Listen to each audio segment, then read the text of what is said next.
Secretariat తాకట్టు పెట్టాడు నేను. అంటే మన రాష్ట్ర ప్రజల secretariat, entire administration, the seat of governance తాకట్టెట్టేశాడు. ఇంతకంటే దారుణం, ఇంతకంటే సిగ్గుచేటు ఉందా? అయినా సరే ప్రశ్నించడానికి భయపడే నిర్భాగ్యులు ఛీ అనిపిస్తుంది నాకు. నేను ఆదివారం నో రచ్చబండి అని చెప్పి నేను చెప్పా, కానీ రచ్చబండి ఎందుకు పెట్టవలసి వచ్చిందంటే ఇంత దరిద్రం మనం చూడాలా? సెక్రటేరియట్ తాకట్టెట్టేస్తాడా? సీట్ ఆఫ్ గవర్నెన్స్ తాకట్టెట్టేస్తాడా? కేవలం 700 కోట్లతో సెక్రటేరియట్ బ్రహ్మాండంగా కట్టారు చంద్రబాబు నాయుడు గారు. మావాడు అంటే ప్రస్తుతం ఉన్న మదన్మోహన్ రెడ్డి ముఖ్యమంత్రి తన కొంపకి 500 కోట్లు ఖర్చు పెట్టాడు టూరిజం ప్రాజెక్ట్ పేరుతో. చూడండి ఎవడు ముఖ్యమంత్రిగా ఉండాలి, ఎవరిని ఇంటికి పంపాలి, ఆలోచించండి ప్రజలారా, ఆలోచించండి. రాష్ట్ర ప్రజలు సీట్ ఆఫ్ గవర్నెన్స్ కోసం 700 కోట్లతో 4-5 బ్లాకుల సెక్రటేరియట్ కట్టిన చంద్రబాబు నాయుడు గారిని గెలిపించుకోవాలా, లేక తన సొంత కొంప కోసం 500 కోట్లు పెట్టి కట్టుకుని మరి ఆ వ్యక్తిని గెలిపించుకోవాలా? తాకట్టెట్టేస్తాడా సెక్రటేరియట్ 350 కోట్లకి? ఇన్స్టాల్మెంట్లు కట్టకపోతే అటు సెక్రటేరియట్ పట్టుకుపోతాడు ముఖ్యమంత్రి. ఏదో మీటింగ్లో ఉండగా రేపు భవిష్యత్ ముఖ్యమంత్రి మరి పట్టుకుపోయించ ఆయన లేపేసి ఖాళీ చేయించాలా బ్యాంకులు? అసలు ఏంటి సెక్రటేరియట్ తాకట్టు పెడతామంటాడు బాబు. ప్రధానమంత్రి గారికి ఈరోజు మా స్టాఫ్ లేరు, రేపు ఇదిగో మా సెక్రటేరియట్ కూడా ఇటు తాకట్టు పెట్టేశాడు. ఐసిఐసిఐ అది ప్రైవేట్ బ్యాంక్ అయినా ఆడిపోతే హెచ్డిఎఫ్సికి వెళ్ళిపోయి ఇటు తాకట్టు పెట్టేశాడు. ఇంకా మీరు చూడండి బాబు. ఇంకా ప్రజలు ఈరోజు భయపడేది ఏంటంటే మరి నిన్న సెక్రటేరియట్ తాకట్టు పెట్టాడు మావాడు. సరే వైజాగ్ అది క్యాపిటల్ అని చెప్పి అక్కడ తాలూకా ఆఫీసు, కలెక్టర్ ఆఫీసులు అవన్నీ ఎప్పుడో పెట్టాడు ఈయన. ఇటువంటి దుర్మార్గపు పరిపాలన ఇంకా ఎవరైనా పిచ్చినా కొడుకులు సమర్థిస్తున్నారంటే అది వారి కర్మ, ఇటువంటి వారి మధ్యన ఉండటం మన కర్మ అని ఆవేదనతో తెలియజేస్తున్నాం. మనమేమి పెద్ద యుద్ధాలేం చేయక్కల, ఓటు అనే ఆయుధాన్ని మనం సింపుల్గా అలా బటన్ నొక్కి కూటమి సైకిలా, గాజు గలాస, కమలం పువ్వ, సరే ఒక గుర్తుంటే ఇంకో గుర్తుండదు కాబట్టి ఈ మూడిట్లో ఏ గుర్తు కనపడితే దాన్ని కొట్టండి. విరిగిపోతున్న ఫ్యాన్కి దూరంగా ఉండండి. ఇక మరి అది కూడా తాకట్టు పెట్టేయడం అయిపోయింది. ఇంకా నెక్స్ట్ మిగిలింది ఏంటి? దానికో స్కెచ్. మన ఆస్తులన్నీ ఆల్రెడీ మనకి డాక్యుమెంట్లు ఇవ్వలేదు, వాళ్ళ దగ్గర పెట్టుకున్నారు. రేపు ఇలాగే ఇంకో 10 మంది బ్యాంక్ కూడా వస్తాడు, ఈ కాగితాలు పెట్టేస్తాడు, అప్పులు ఆగేస్తాడు. ఏం చేస్తారు? ఇవాళ ఒక సోషల్ మీడియాలో చూసా,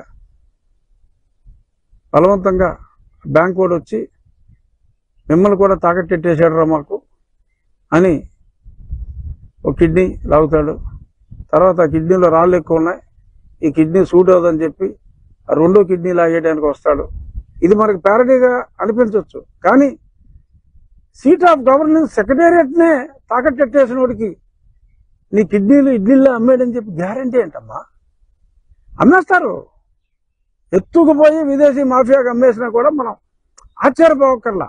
అంటే ఇదే కార్టూను నేను మొన్న చూసుంటే ఛీ ఇంత దారుణంగా వేస్తారేంటి అని అనుకుని ఉండేవాడిని.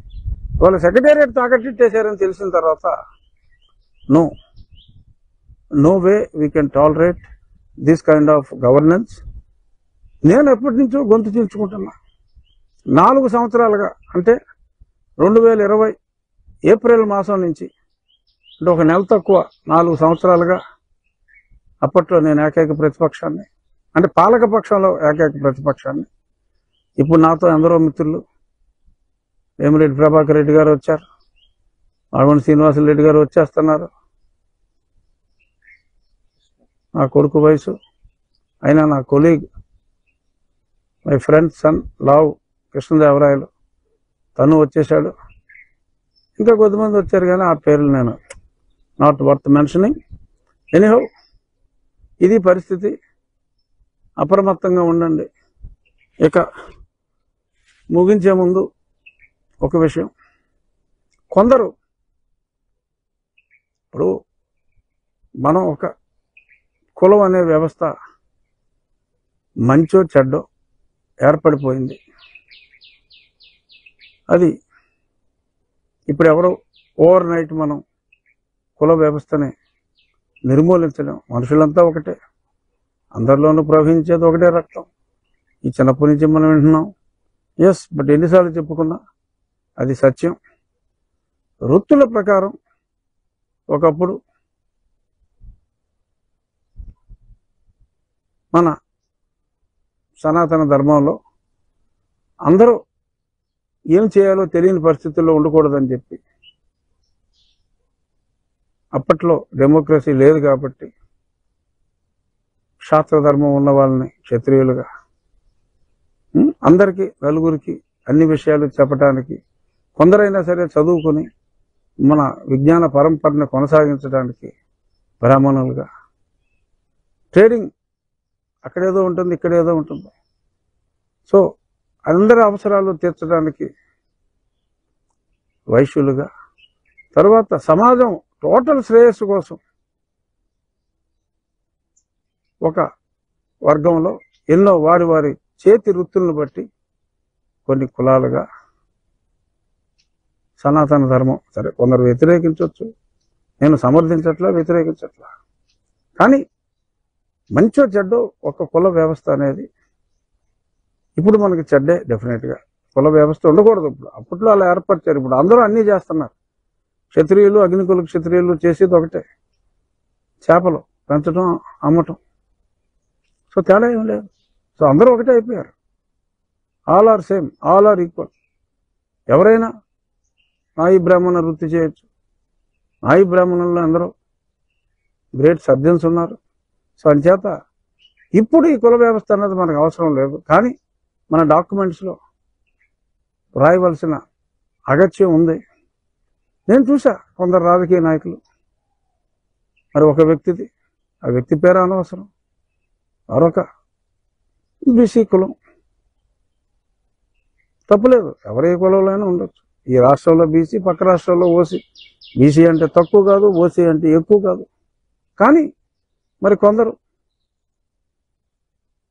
వారి కులాన్ని అవమానించే విధంగా ఓట్ల కోసం సమాజంలో ఎక్కువ మంది ఓటర్స్ ఏ కులం వారు ఉన్నారో ఆ కులం వారుగా చలామణి అవుతున్నట్టుగా తెలిసింది. అయినా పేర్లు చెప్పడం భావ్యం కాదు కనుక నేను పేర్లు చెప్పను.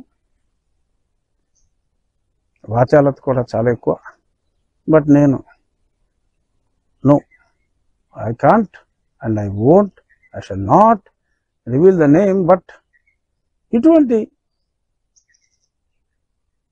వ్యక్తులు వాళ్ళు మాట్లాడే మాటలు కానీ వింటే కొంచెం అసహ్యంగా, కొంచెం జుగుప్సగా ఉంటాయి.